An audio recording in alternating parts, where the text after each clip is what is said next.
بسم الله الرحمن الرحيم بسم اللہ الرحمن الرحیم۔ آپ کے سامنے ایک حدیث بیان کی جا رہی ہے۔ یہ حدیث بخاری شریف میں ہے، حدیث نمبر ہے 6014۔ یہ حدیث حضرت عائشہ رضی اللہ تعالی عنہا سے مروی ہے۔ حدیث کے عربی الفاظ ہیں: عن عائشہ رضی اللہ عنہا عن النبی صلی اللہ علیہ وسلم قال ما زال یوصینی جبریل بالجار حتی ظننت انہ سیورثہ۔ ترجمہ ہے: اللہ کے نبی صلی اللہ علیہ وسلم نے فرمایا، جبرائیل علیہ السلام مجھے پڑوسی کے بارے میں بار بار اس طرح وصیت کرتے رہے کہ مجھے خیال ہوا کہ شاید پڑوسی کو وراثت میں شریک نہ کر دیں۔ اس کی تھوڑی سی وضاحت کی جائے گی۔ اللہ کے نبی صلی اللہ علیہ وسلم اس حدیث میں پڑوسی کا حق بتا رہے ہیں اور فرماتے ہیں کہ حضرت جبریل علیہ السلام اللہ کے نبی کے پاس بار بار اس طرح پڑوسی کے بارے میں وصیت کرتے رہے، بار بار یہ بتاتے رہے پڑوسی کا حق یہ ہے، پڑوسی کا حق یہ ہے، پڑوسی کا یہ حق ہے، بار بار اللہ کے نبی کو حضرت جبریل بتاتے تھے۔ تو حضرت اللہ کے نبی صلی اللہ علیہ وسلم کہتے ہیں کہ اتنے پڑوسی کے حقوق بتائے گئے کہ مجھے یہ خیال ہونے لگا کہ شاید جس طرح باپ کی وراثت میں اولاد کو شریک کرنا ہے شریعت میں، اس طرح کہیں پڑوسی کو بھی وراثت میں حصہ دینا پڑے گا، ایسا کوئی قانون آ سکتا ہے، شاید ایسا اللہ کے نبی کو خیال ہونے لگا۔ تو اس سے آپ اندازہ کریں کہ کس قدر تاکید ہے پڑوسی کے حقوق کے بارے میں۔ حضرت جبریل نے بار بار کس قدر اس کے بارے میں وصیت کی ہوگی، اور اللہ کے نبی صلی اللہ علیہ وسلم کو یہ خیال ہوا کہ کہیں وراثت میں بھی حصہ نہ دینا پڑے، اتنا قرب اور اتنے حقوق پڑوسی کے بتائے گئے۔ ایک حدیث میں اللہ کے نبی صلی اللہ علیہ وسلم فرماتے ہیں کہ وہ شخص مومن نہیں ہو سکتا جو خود پیٹ بھر کر کھائے اور اس کے برابر میں رہنے والا اس کا پڑوسی بھوکا ہو۔ دیکھیے اس حدیث کے اندر بھی بتایا جا رہا ہے کہ اللہ کے نبی صلی اللہ علیہ وسلم نے کہا کہ وہ شخص مومن ہی نہیں ہو سکتا۔ لیس المؤمن الذی یشبع وجارہ جائع الی جنبہ، کہ وہ مومن ہو ہی نہیں سکتا، کامل مومن نہیں ہو سکتا کہ یہ تو خود پیٹ بھر کر کھائے لیکن پڑوسی اس کا بھوکا ہو۔ اس سے بھی معلوم ہو رہا ہے کہ پڑوسی کا کتنا حق اللہ کے نبی صلی اللہ علیہ وسلم نے بتایا۔ یہ حدیث میں آتا ہے لا يدخل الجنت من لا یأمن جارہ بوائقہ، جنت میں وہ شخص داخل نہیں ہو سکتا جس کی شرارتوں اور تکلیفوں سے اس کے پڑوسی مامون اور محفوظ نہ ہو۔ اس حدیث کے اندر بھی اللہ کے نبی بتا رہے ہیں کہ پڑوسی کی تکلیف سے اور اس کی شرارتوں سے اگر دوسرا پڑوسی محفوظ نہیں ہے تو ایسا شخص جنت میں داخل نہیں ہو سکتا۔ اس پر بھی سخت وعید بتائی گئی ہے کہ اگر کوئی پڑوسی کسی کو تکلیف دیتا ہے تو اللہ کے نبی نے کہا کہ اس کا جنت میں داخلہ ممنوع ہے۔ ہم اس کو معمولی سمجھتے ہیں پڑوسی کے حق ادا کرنے کو اور پڑوسی کی تکلیف دینے کو، حالانکہ اس کی بہت سخت تاکید قرآن اور حدیث کے اندر آئی ہے۔ لہٰذا ہمیں کوشش کرنا چاہیے کہ ہم پڑوسی کا بہت زیادہ خیال رکھیں۔ اسی طرح ایک حدیث میں حضرت ابو ذر غفاری رضی اللہ عنہ سے روایت ہے کہ رسول اللہ صلی اللہ علیہ وسلم نے فرمایا کہ اے ابو ذر، جب تو سالن پکائے تو اس کے شوربے کو زیادہ کر لے اور اپنے پڑوسی کی خبر گیری کر لے۔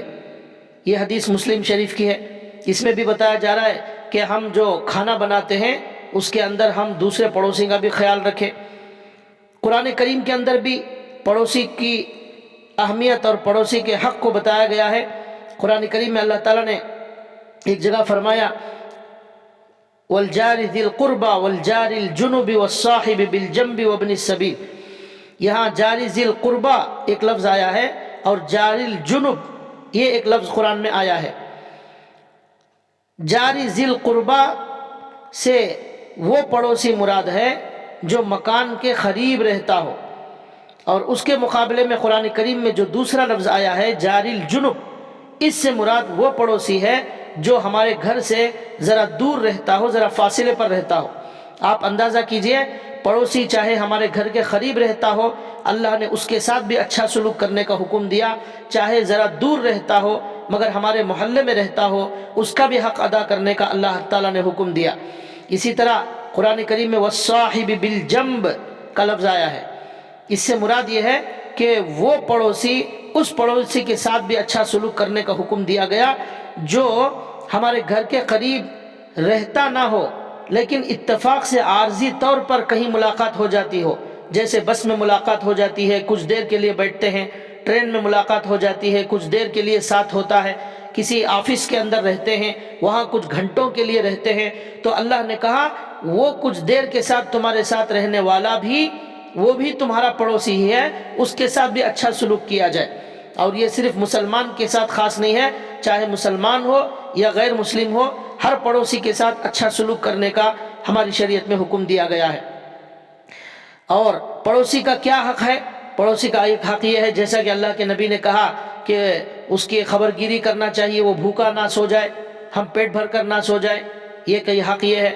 دوسرا حق ایک حدیث میں اللہ کے نبی نے بتایا کہ مریض کی عیادت کا ثواب اللہ کے نبی نے بتایا، کوئی بھی مریض کہیں بھی رہتا ہو مسلمان اگر اس کی عیادت کرتا ہے، اس کے گھر جا کر خیریت دریافت کرتا ہے بیمار کی، مریض کی، تو اللہ کے نبی صلی اللہ علیہ وسلم نے اس کا بہت زیادہ ثواب بیان کیا ہے، اس کی فضیلت بتائی ہے۔ تو اگر پڑوسی بیمار ہو جائے تو پھر بدرجہ اولا ہمیں جانا چاہیے، ضرور جانا چاہیے اس کی خبر گیری کے لیے۔ ایک حدیث میں اللہ کے نبی فرماتے ہیں جو مسلمان صبح کے وقت کسی مسلمان کی عیادت کرتا ہے شام تک 70,000 فرشتے عیادت کرنے والے کے لیے رحمت کی دعائیں کرتے ہیں۔ اگر شام کے وقت عیادت کرتا ہے تو صبح تک 70,000 فرشتے عیادت کرنے والے کے لیے رحمت کی دعائیں کرتے ہیں اور اس کے لیے جنت میں ایک باغ تیار کیا جاتا ہے۔ آپ غور کیجئے کہ مریض کی عیادت کا کتنا بڑا ثواب اللہ کے نبی نے بتایا کہ 70,000 فرشتے عیادت کرنے والے کی، مریض کی خیریت پوچھنے والے کے لیے رحمت کی دعا کرتے ہیں۔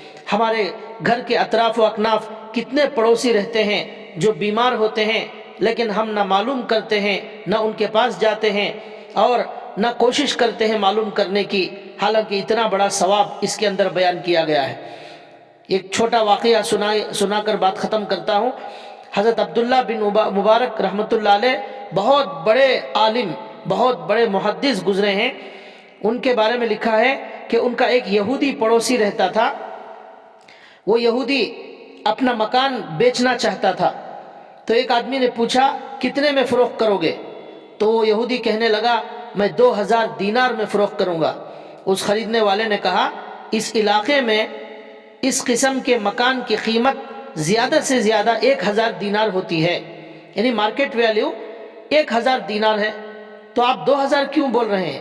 تو یہودی کہنے لگا ہاں ٹھیک ہے، 1,000 دینار تو میرے مکان کی مارکیٹ ویلیو ہے، مارکیٹ کی قیمت ہے، اور 1,000 روپے میں زیادہ اس لیے بول رہا ہوں کہ میرے گھر کے پڑوس میں عبداللہ بن مبارک جو بہت بڑے عالم، بہت بڑے محدث ہیں، وہ رہتے ہیں، تو میں 1,000 زیادہ اس لیے لے رہا ہوں کہ ایسا بہترین پڑوسی، عبداللہ بن مبارک جیسا پڑوسی کسی اور کو نہیں مل سکتا۔ ان کے پڑوس میں رہنے کی وجہ سے میرے مکان کی قیمت 1,000 روپے زیادہ ہو جاتی ہے۔ کیوں؟ ایسا مکان آپ کو 1,000 روپے میں، 1,000 دینار میں مل سکتا ہے، لیکن عبداللہ بن مبارک جیسا پڑوسی آپ کو کہیں نہیں مل سکتا، اس لیے میں نے میرے مکان کی قیمت ڈبل کر دی ہے۔ تو دیکھیے، آپ اندازہ کیجئے عبداللہ بن مبارک اس یہودی پڑوسی کے ساتھ کتنا اچھا سلوک کرتے ہوں گے، جس کی وجہ سے اس یہودی کے دل میں ان کی کتنی عظمت آ گئی اور ان کی وجہ سے اس نے اپنے مکان کی قیمت ڈبل کر دی۔ لیکن آج ہمارا حال یہ ہے کہ مسلمان جہاں رہتے ہیں وہاں کی ویلیو کم ہو جاتی ہے مکانات کی۔